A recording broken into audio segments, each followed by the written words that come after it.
kini tersisa hanya Pak Iwan, Bu Rahimah dan kedua putri kembar mereka. Semuanya masih menikmati pizza yang tadi dibeli Danu untuk camilan malam menemani obrolan hangat keluarga. Bu, besok Mila sama Mili mau liburan ke puncak bareng teman-teman. Bagi duit, iya. Kata Mila sambil memeluk lengan ibunya. Ibu nggak ada duit lagi, nak.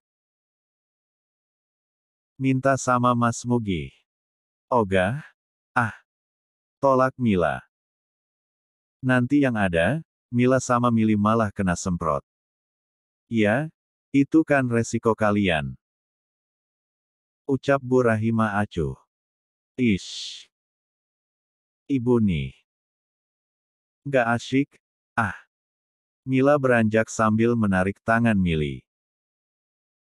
Mereka hendak masuk ke kamar mereka karena tak mendapat yang mereka mau. Lihat tuh Pak, kelakuan anak-anak kamu. Maunya betah di rumah kalau ada maunya aja, geleng Bu Rahimah melihat kelakuan dua putrinya yang sedang ngambek. Namanya juga anak perempuan, Bu. Wajarlah. Tak berselang lama, sebuah ponsel di dekat tempat duduk Bu Rahimah berdering. Wanita parubaya itu pun meraih ponsel tersebut. Mungkin, milik Mila yang ketinggalan. Namun, keningnya mengernyit saat melihat nama kontak yang sedang memanggil tersebut. Om Fandi. Om Fandi. Siapa ya, Pak? Kamu kenal? Tanya Bu Rahimah pada sang suami. Pasalnya, tak ada nama saudaranya maupun saudara sepupunya bernama Fandi. Tak berselang lama, sebuah pesan masuk karena panggilan tersebut tak diangkat. Sayang, kok nggak diangkat? Padahal Om udah kangen berat mau lihat, punya, kalian loh. Mata Bu Rahimah seketika melotot membaca pesan itu. 7. Menyadari ponselnya tak ada, Mila langsung turun dari tempat tidur dan berlari kecil menuju meja belajarnya. Diacaknya tumpukan kertas dan buku-buku di sana. Namun, yang ia cari tak kunjung ketemu. Mila, nyari apaan, sih? Tanya Mili yang merasa terganggu dengan keributan yang dibuat kakak kembarnya. HP ku nggak ada, Li. Jawab Mila panik. Mili langsung meletakkan ponselnya di atas bantal. Matanya melebar dengan degup jantung tak karuan. Apa jangan-jangan ketinggalan di luar? Mila tak kalah terkejut. Gadis bertubuh sintal itu menepuk jidatnya karena baru ingat bahwa tadi ia memang membawa ponselnya keluar kamar. Padahal, biasanya, saat ia sedang berkumpul dengan keluarga, Mila lebih memilih meletakkan ponsel di dalam kamar karena takut pekerjaan kotornya terendus kakak maupun orang tuanya. Gawat. Kalau ditemuin Mas Danu gimana, Li? Sana buruan ambil. Pekik Mili tak kalah panik. Jika Mila ketahuan, maka dirinya pun juga akan ketahuan. Mila pun gegas keluar kamar. Sejenak, gadis itu menelan selaiva yang terasa payah kala melihat benda pipih yang ia cari tengah berada di genggaman sang ibu. Bu, panggilnya ragu. Takut, andai ada telepon atau pesan aneh-aneh yang terlanjur diketahui ibunya. Mila. Ini HP kamu, kan? Tanya Bu Rahimah seraya menyodorkan HP tersebut ke tangan sang putri. Iya, Bu.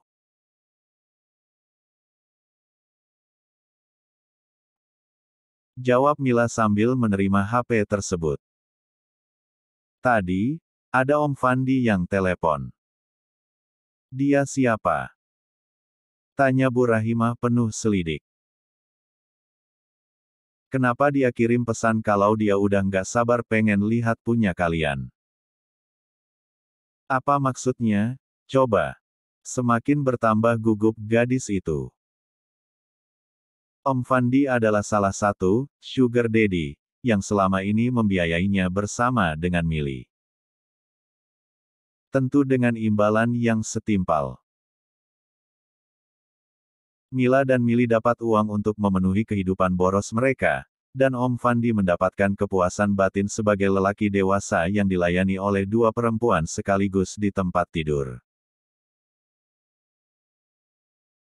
Om Fandi itu papanya teman Mila sama Mili, Bu. Kebetulan, aku sama Mili dapat tugas bikin prakarya dari kampus.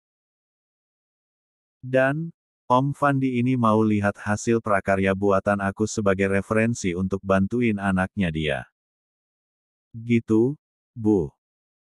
Tandas Mila yang walaupun gugup tak karuan dalam pengawasan tajam kedua orang tuanya, tetap mampu merangkai kebohongan sempurna seperti yang sebelum-sebelumnya. Oh, Ibu kirain, apaan? Ya sudah, kalau gitu, masuk kamar lagi, Gih. Mila mengangguk dan berbalik dengan cepat. Dalam hati, ia menghela napas lega karena sang ibu terlihat sangat percaya pada kebohongan yang dirangkainya. Makanya, lain kali hati-hati, kalau sampai Bapak sama Mas Danu tahu, bisa digantung mati kita, ketus Mili setengah berbisik. Sorry, habisnya tadi aku lagi nungguin transferan dari Om Anwar, makanya bawa HP keluar. Udah masuk belum? Tanya Mili antusias jika membahas perkara uang. Belum, geleng Mila lemas. 8. Seminggu berlalu. Zahira menjalani kehidupan dengan hati yang perlahan mulai kebal tanpa rasa sakit meski harus dipaksa menyaksikan kemesraan sang suami berserta madunya. Gadis berjilbab tersebut lebih fokus memperbaiki ibadah yang terkadang masih diganggu dengan hal duniawi. Ia juga lebih memilih menghabiskan waktu di luar untuk bekerja, bertukar pengetahuan agama dengan seorang ustazah, atau membahas peluang bisnis dan strategi promosi untuk meningkatkan penjualan kafenya bersama Ardit dan juga dua teman barunya yakni Aurel dan Gisela. Mobil yang dibawa Ardit pun sudah terjual dan kini diganti dengan motor matic keluaran Yam Asteris H yang terbaru. Sementara, motor lamanya yang masih di rumah, juga sudah ia jual kepada saudara Kak Ning yang memang butuh menotor untuk mengantar kedua anaknya ke sekolah.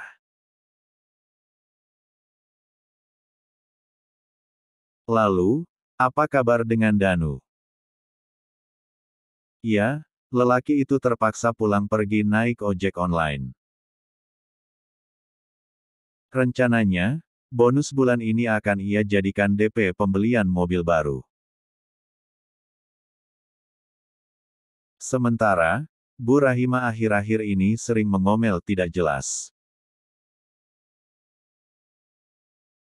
Dia mengeluh karena kerap mengalami sakit pinggang saat membersihkan seluruh rumah. Apalagi, tak ada seorang pun yang berniat membantu meringankan pekerjaannya. Semua berpura-pura menutup mata melihat kerepotan Bu Rahimah. Sang suami sengaja pergi pagi seusai sarapan entah melayap kemana. Dua putri kembarnya juga jarang pulang. Sementara, menantu kesayangannya selalu beralasan tidak enak badan karena efek hamil hingga lebih memilih mengurung diri di kamar selama seharian. Nasib. Nasib, punya menantu dua, bukannya untung malah buntung, sungut Bu Rahimah yang sengaja menyindir Zahira yang kebetulan sedang di dapur mengambil air minum.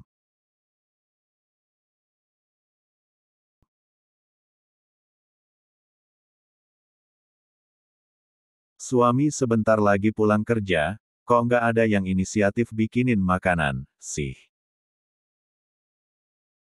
Pada mau jadi ratu semuanya. Padahal, makan pun masih numpang uang anakku, imbuhnya lagi dengan suara yang makin keras. Zahira tak menggubris. Sisa air minum yang ia teguk dibawa menuju ke kamar sebelum akhirnya ia berpapasan dengan sang suami yang mungkin baru saja pulang. Yang tegur Danu sembari tersenyum.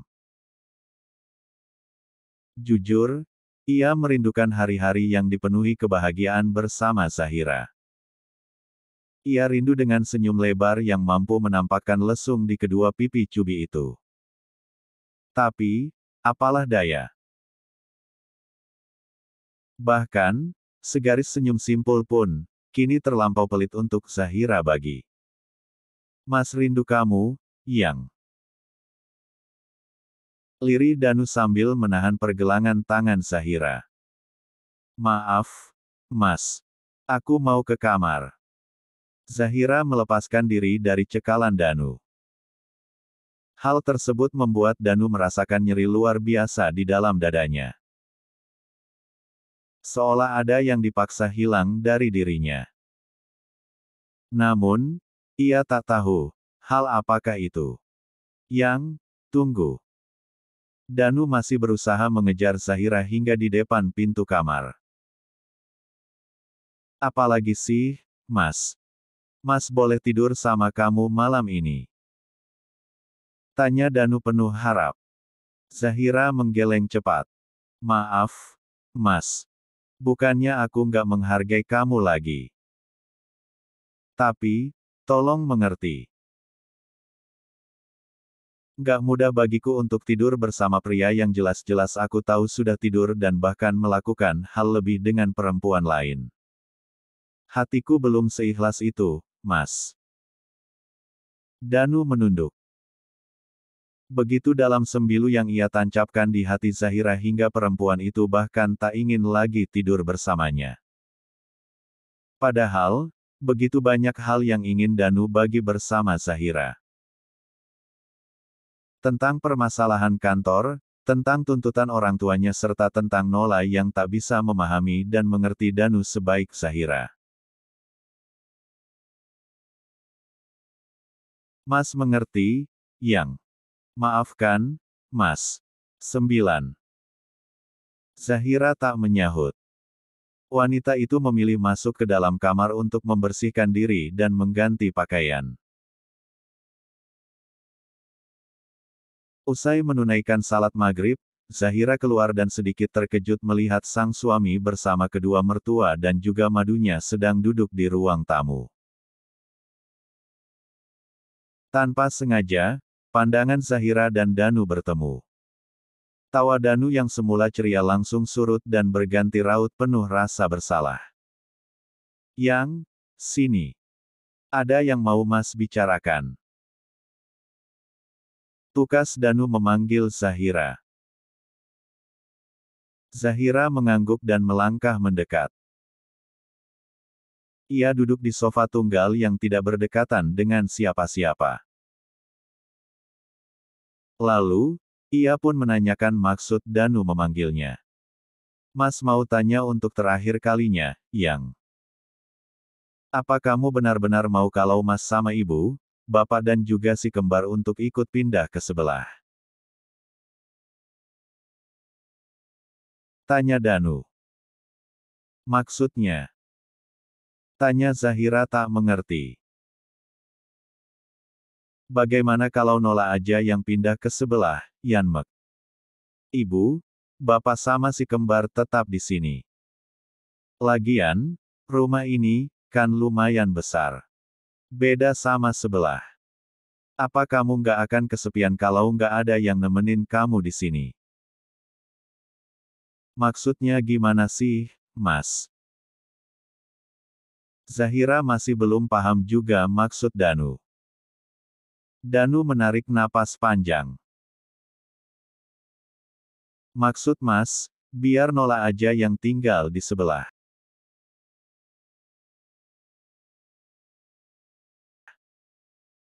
Nanti, biar Mas bolak-balik mengunjungi kalian berdua secara adil. Misalnya, kalau malam ini Mas sama kamu, berarti besok malamnya, Mas akan sama Nola. Begitu terus sampai hari-hari selanjutnya. Iya, Ra. Yang dikatakan Danu benar. Asal kalian gak serumah, Bapak rasa, gak ada hal yang mesti kamu permasalahkan, bukan? Seketika, Zahira tersenyum sinis.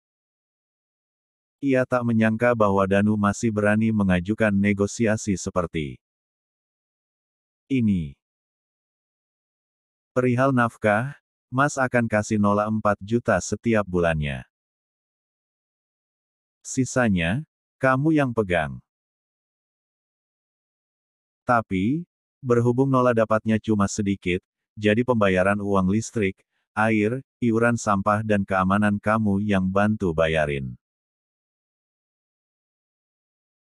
Toh, paling jumlahnya nggak seberapa juga. Kamu setuju kan, Yang? Tanya Danu dengan senyuman. Itu adalah hasil rembukan bersama kedua orang tuanya yang memberi usul. Ia yakin, bahwa Zahira pasti akan luluh dengan iming-iming nafkah yang lebih besar. Dan, Nola pun terpaksa setuju karena Danu berjanji uang bonus yang ia terima setiap bulan akan diberikan pada Nola seluruhnya. Namun, sayangnya mereka salah. Terima kasih atas tawarannya, Mas. Tapi, aku tetap sama pendirianku yang pertama. Aku mau, kalian semua keluar dari rumah ini dan Mas jangan lupa untuk menceraikan aku. Kamu yakin, Yang? Apa kamu nggak takut jadi janda? Apalagi, kamu kan cuma sendirian di kota ini. Apa yang harus aku takutkan, Mas? Aku masih punya Allah. Aku juga punya teman-teman yang insya Allah kebaikannya melebihi keluarga sendiri. Lalu, apa yang harus aku risaukan? Danu menyugar rambutnya frustasi. Napasnya memburu mendengar jawaban Zahira yang terdengar tenang dan meyakinkan. Udahlah, Mas. Kalau dia nggak mau, ya sudah. Biarin aja dia bertahan sama gengsinya. Kita lihat, berapa lama, gengsinya itu mampu membuat dia bertahan tanpa uang, kata Nola yang merasa panas saat melihat gelagat Danu yang seolah masih menyimpan rasa untuk Zahira. Jangan lupa, Mbak. Aku sekarang juga sudah bekerja. Jadi, uang bukan hal yang mengkhawatirkan buat aku. 10. Alah. Jadi pelayan kafe aja, bangga.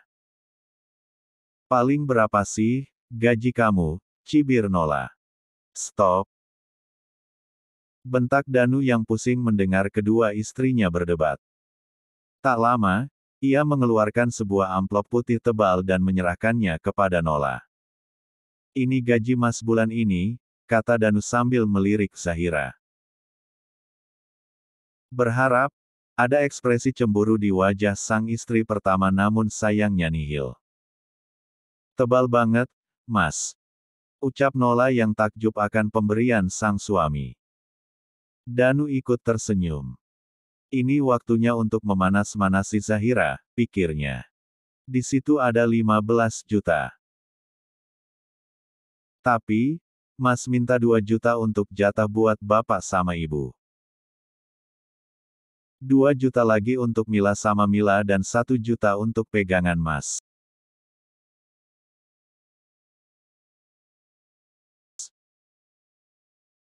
Sisanya, kamu simpan untuk kebutuhan dapur dan juga pribadi kamu, Beb. Ucap Danu seraya mengusap puncak kepala Nola. Nola dengan antusias menyerahkan nominal 5 juta rupiah kepada sang suami untuk dibagi-bagi. Masih tersisa 10 juta pikirnya. Nominal tersebut tentu sangat banyak untuk ia yang terbiasa hidup di kampung.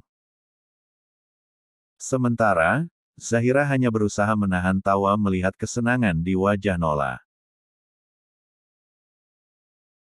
Mungkin, istri kedua sang suami mengira 10 juta itu uang yang banyak. Padahal, uang itu tidaklah seberapa karena masih harus dipotong kredit rumah yang di sebelah, kredit motor milik si kembar, uang semester si kembar yang 3 hari lagi akan dibayar yang jumlahnya 5 juta rupiah untuk 2 orang dan juga biaya makan sehari-hari serta beberapa pembayaran kecil lainnya. Kita lihat, sampai kapan senyummu itu akan terus terlihat, Mbak? Gumam Zahira dalam hati. Ngapain kamu lihat-lihat? Iri? Ya. Sungut Nola yang sadar sedang diperhatikan Zahira. Dia mengira bahwa istri pertama suaminya itu pasti sedang iri padanya. Makanya, jadi istri yang penurut dong, biar disayang suami. Zahira hanya menggeleng sambil tertawa kecil. Aku nggak iri sama sekali, Mbak.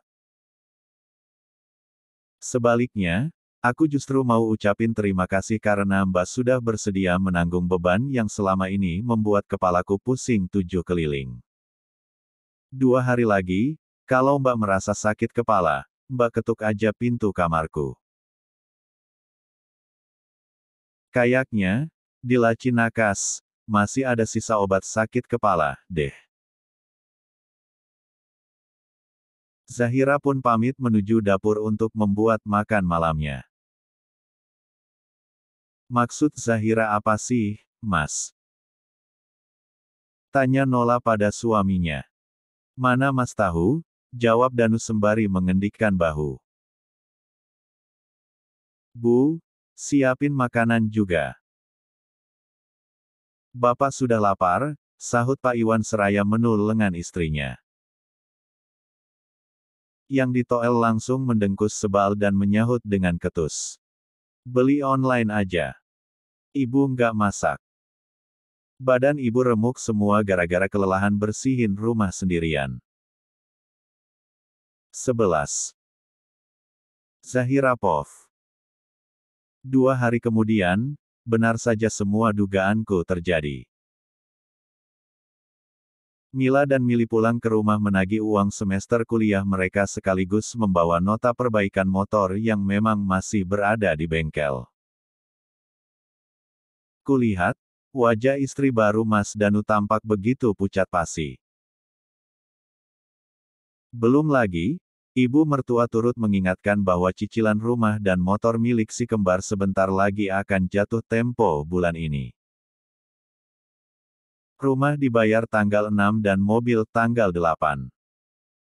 2 tanggal yang begitu mepet dan jelas cukup menguras uang 10 juta yang Nola pegang. Zahira. Ambilkan rincian pembayaran rumah sebelah sama kredit motornya si kembar. Kasih ke Nola. Tita ibu mertua padaku. Oke, Bu. Jawabku bersemangat. Ya, sangat bersemangat malah. Tak sabar rasanya melihat istri baru Mas Danu jadi kelimpungan. Dipikirnya, 10 juta itu banyak. Hah? Sama sekali tidak, Ferguson. Nih. Kuletakkan kertas-kertas tagihan tersebut di atas meja. Di sini juga sudah ada rincian mengenai pembayaran air dan listrik bulan lalu. Jadi, Mbak Nola bisa menyiapkan uangnya nggak jauh-jauh dari nominal itu.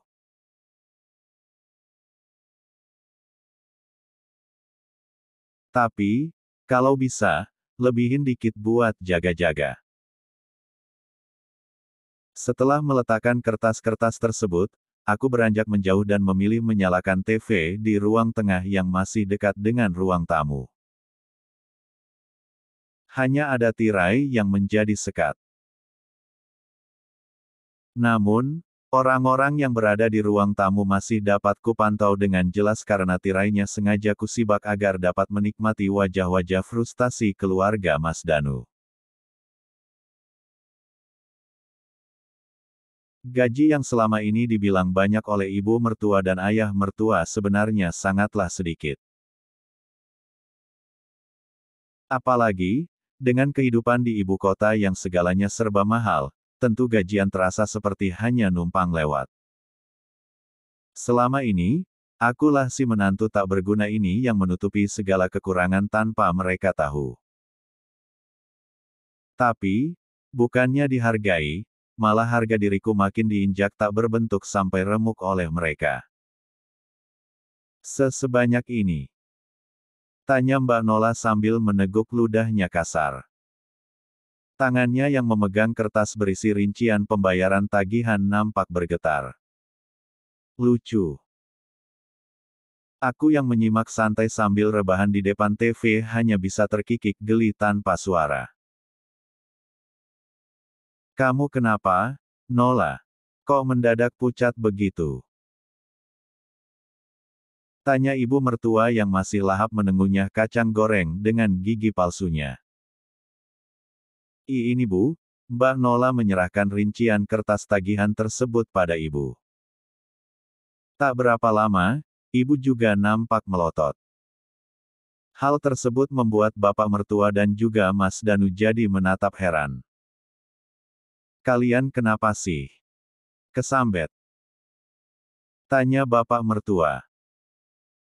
Rumah 5.300.000, motor 1.390.000, air 300, listrik 450, uang semester, 5 juta sama bayar servis motor 2.500.000.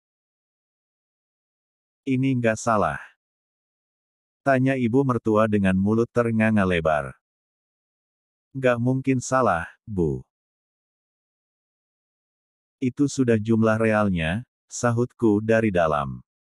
Nah, baru tahu, kan kalian? Mbak Nola dengan cepat menghitung semua jumlahnya dengan kalkulator HP. Lagi, wajah adik maduku itu terlihat semakin pias. Bagaimana tidak? Jumlahnya jelas melampaui uang 10 juta yang dikatakan sebagai pegangannya. Hampir L5 juta. Lirihnya tak percaya. 12. Mas Danu yang mendengar ucapan istri keduanya menoleh dengan cepat. Sejak tadi, lelaki itu terlihat sibuk dengan gawainya. Barulah ia menyadari sekitar saat istri mudanya bergumam lirih dengan wajah yang lemas seperti tak diberi makan suaminya selama seminggu. Piye? Enak tuh. Apanya yang hampir 15 juta, Beb? Tanya Mas Danu dengan polosnya. Mbak Nola menoleh. Napasnya memburu seperti banteng yang ingin menyeruduk Mas Danu. Kertas-kertas itu ia lemparkan ke pangkuan Mas Danu diiringi pekikan melengking dari mulut yang biasanya bermanis-manis saat berusaha mendapatkan perhatian suamiku. Suaminya. Suamiku. Bukan, suami kami. Ini kamu lihat semua, Mas. Kamu kasih aku uang 10 juta untuk ngurus keperluan rumah sekaligus uang nafkah sementara tagihan bulanan yang harus dibayar sebanyak ini, Mas. Loh, masalahnya di mana, Beb? Tanya Mas Danu polos. Jelas masalah, Mas. Karena uangnya nggak cukup. Apalagi, 3 juta udah aku pakai buat belanja baju baru. 2 jutanya udah kukirim buat mama papa di kampung. Sisanya 5 juta jelas nggak cukup buat semua ini, ucap Mbak Nola menggilas sambil melempar kembali semua kertas yang berada di pangkuan Mas Danu hingga berserak kemana-mana. Ark. Kamu nipu aku ya, Mas. Kan, uang semester si kembar nggak setiap bulan juga dibayarnya, Beb.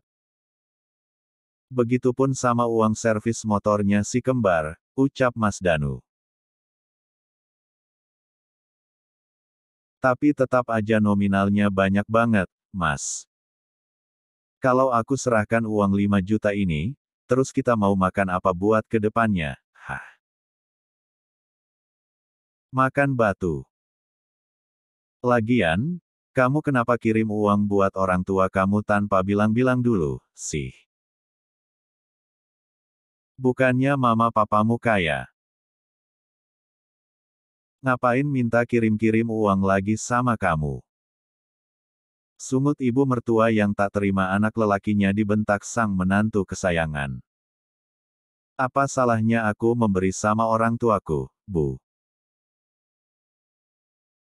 Kalian aja dapat jatah, masa orang tuaku enggak? Nola. Jelas kami sama orang tua kamu itu beda. Kami ini, orang tua kandungnya Danu. Jelas, dia masih punya kewajiban menafkahi kami.